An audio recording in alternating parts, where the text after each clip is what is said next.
Il n'y a pas un pasteur ici en Côte d'Ivoire qui peut rentrer dans la Bible et me ressortir des preuves contradictoires sur l'exposé que je vais faire maintenant. Il n'y en a pas. Shalom à tous. Non, il y en a. Il y a beaucoup qui peuvent te répondre. Mais la plupart d'entre eux n'arrivent pas à te prendre au sérieux. C'est là le problème. Pendant un certain temps, nous avons reçu dans notre cœur la conviction de ne pas répondre, de nous taire.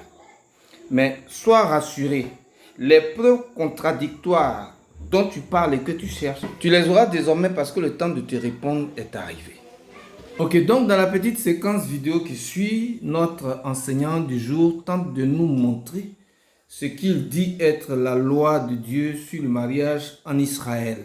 Voici la loi de Dieu selon laquelle en Israël, on doit épouser une femme.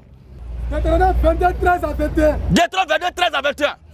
Vous m'excusez de ne pas vous passer toute l'argumentation, ça va être long. Or, je ne veux pas être trop long. On va juste aller à la fin de son argumentation pour voir comment il chute. Oui, frère. J'ai pris cette femme. J'ai pris cette femme. Je me suis approché d'elle. Je me suis approché d'elle. Et je ne l'ai pas trouvée vierge. Je ne l'ai pas trouvé quoi? Je ne l'ai pas trouvée vierge. Dans la condition qui garantit ce dernier-là de la garder, de la prendre, de rester avec elle là. C'est qu'il doit la trouver d'abord vierge. Maintenant, s'il a découvert le contraire, là, il a le plein droit de poser plainte. Même en Israël, quand c'est comme ça, il ne mérite même pas de vivre. Alors, pour résumer, c'est qu'en Israël, pour qu'une jeune fille soit proposée en mariage, ou en tout cas soit acceptée par un homme, ses parents devaient faire la preuve de sa virginité. Globalement, je crois que c'est ça. Alors, ce qu'il en tire comme déduction, c'est que comme en Israël, du temps de Moïse, les chrétiens aujourd'hui là, devraient s'assurer que leur future épouse a gardé sa virginité. Et comment? En couchant avec elle pour s'assurer que nous sommes les premiers à la connaître. Le fameux argument béton auquel aucun pasteur ne saurait répondre par la Bible, c'est tout simplement ce que nous avons toujours enseigné dans nos églises comme la chasteté avant le mariage.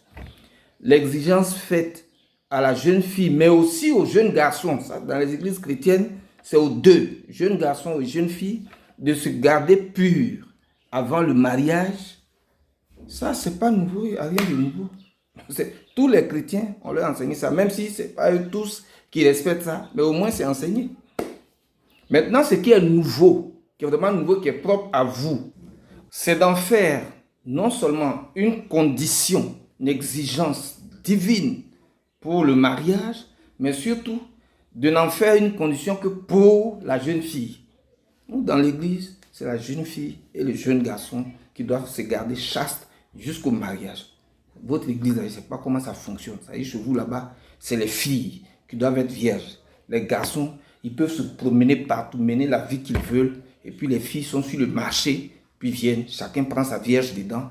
Et puis, il va satisfaire ses pulsions, ses passions. Voilà. Comme je ne veux pas prendre beaucoup de temps, je vais aller droit au but.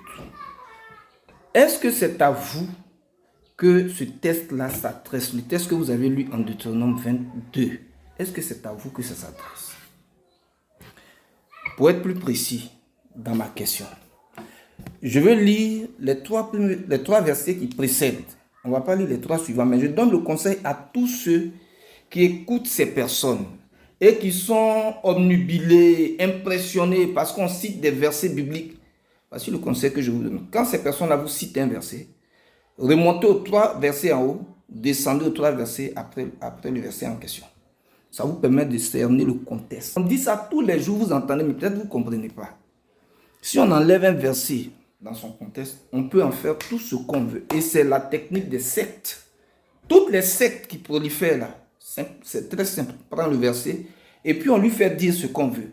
C'est la même technique que ces gens emploient. Mais vous n'êtes pas peut-être formé pour discerner ça. Je lis.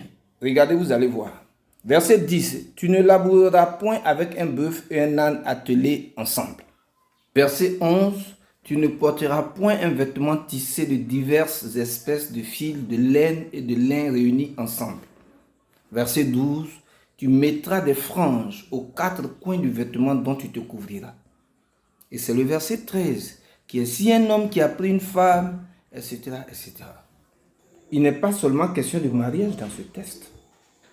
Pourquoi vous n'exigez pas aux chrétiens de porter des habits avec des franges, puisque c'est ce qui est dit dans le texte?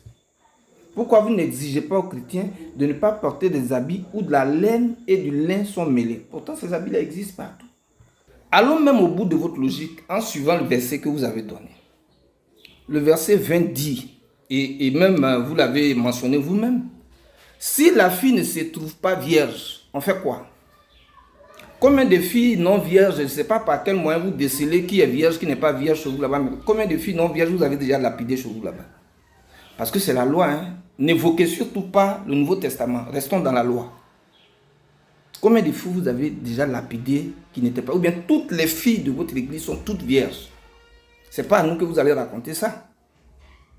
Même en Israël aujourd'hui, parmi ceux qui sont censés pérenniser la loi de Moïse, je ne suis pas sûr qu'ils continuent de suivre à la lettre cette prescription. Nulle part sous la nouvelle alliance, la virginité de la jeune fille n'est exigée comme condition à respecter absolument avant que le mariage ne se fasse. En passant, ce n'est pas la peine de citer le cas de Joseph et Marie, parce qu'on est encore sous l'ancienne alliance. Terminons avec ça. On doit vérifier si réellement elle restait fidèle à sa virginité jusqu'au mariage. Vous êtes là, vous êtes promené dans les rues, vous êtes fatigué. Les gens ont eu pitié de vous pour vous prendre, pour enlever sur vous le nom de prostituée. Moi, je vous dis la vérité, vous vous attaquez à moi. C'est fort, hein? Les gens ont eu pitié de vous pour vous prendre, pour enlever sur vous le nom de prostituée. Ça montre en quelle estime vous tenez les femmes chez vous. Mais ça montre surtout que pendant que vous accusez les autres de prêcher un évangile de prospérité, l'évangile pour prendre l'argent aux gens, vous prêchez un évangile du mépris.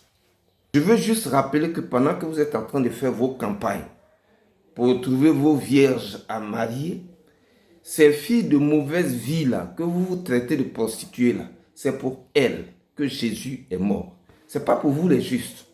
Et si vous étiez vraiment le prédicateur de l'évangile que vous prétendez être, vous vous préoccuperiez plutôt d'appeler ces filles-là au salut, au lieu d'être traitées avec un tel mépris. Ceci est le premier épisode d'une série que j'ai intitulée Les manipulateurs de l'écriture. À bientôt pour la suite. Shalom chez vous.